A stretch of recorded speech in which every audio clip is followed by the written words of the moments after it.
Rip Van Winkle. Rip Van Winkle, eh? Rip Van Winkle. A man named Rip Van Winkle lived in a village near the एउटा माउन्टेनमा बस्थ्यो अरे अनि this village has a schoolmaster named Derek Van Boomel भन्ने एकजना school master थियो अरे है अनि village patriarch name Nicholas Vedder भन्ने एकजना निकोलस वेडर भन्ने पनि थियो अरे अनि रिप भ्यान विङ्कल त कस्तो थाहा छ Rip Van Winkle was a good kind man and who was loved by all the villagers, and not only was Rip popular among the villagers but also with the kids. He played with the children, told old stories and made them toys, and Rip also showed them how to fly kites and shoot marbles. गुच्चा खेल्न सिकाउने रे डल्लो डल्लो छ नि मार्बल्सहरू खेल्न सिकाउने रे अनि चङ्गाहरू उडाउने रे के गर्ने रे है and though Rip had a farm, it was the worst in the village रे उसको फार्ममा त कामै नगर्ने रे अनि यस्तो वर्स्ट गरेर राखिरहेको अनि it produced just corn and potatoes as Rip was too lazy to work रे फार्ममा त कामै गर्न अल्छी लाग्ने रे अनि Rip preferred to fish and hunt all day instead, and because of his laziness Rip was always nagged by his wife and his wife ले त जहिले पनि गाली गर्ने रे के काम गरेन भने फार्ममा है अनि Rip's best friend was his dog रे हैन डग को नाम के हो Wolf and Wolf was his master's companion and whenever Rip escaped from the work on his farm and his nagging wife Rip and Wolf would trek up the mountain through the woods रे कहाँ जाने रे woods मा गएर घुम्न जाने रे है wolf सँग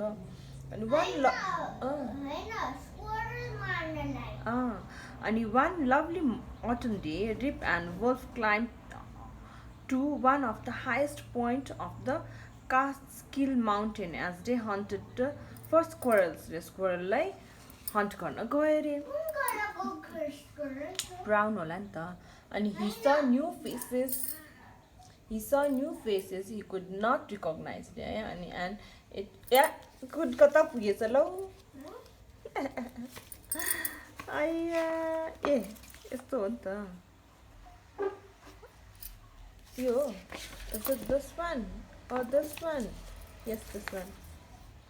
पेज नम्बर नै छैन रहेछ अनि I'm tired, let me rest for a while भनेर अनि Rip thought as he sat on the steep green hill overlooking the valley. From the outside he could see a Hudson River flowing, right? And just as Rip was about to descend he met a funny looking old man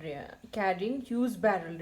बोकेर funny एकजना मान्छे त बुढो मान्छे त हिँडेर गयो रे the man was wearing antique Dutch clothes रे and was short and square and he had thick bushy hair and grizzled beard रे यस्तो यहाँ दाढी भएको मान्छे एकजना बुढो मान्छे त ब्यारल लिएर गएको देखे रे अनि please help me carry this barrel to my mates भनेर है अनि Rip helped him carry the barrel to the cave रे हैन अनि केभमा बोकेर लग्यो रे अनि Rip saw similar looking men playing games of 9 pins रे है अनि 9 पिन्सहरु खेलिरहेको देखे रे अनि त्यसपछि अनि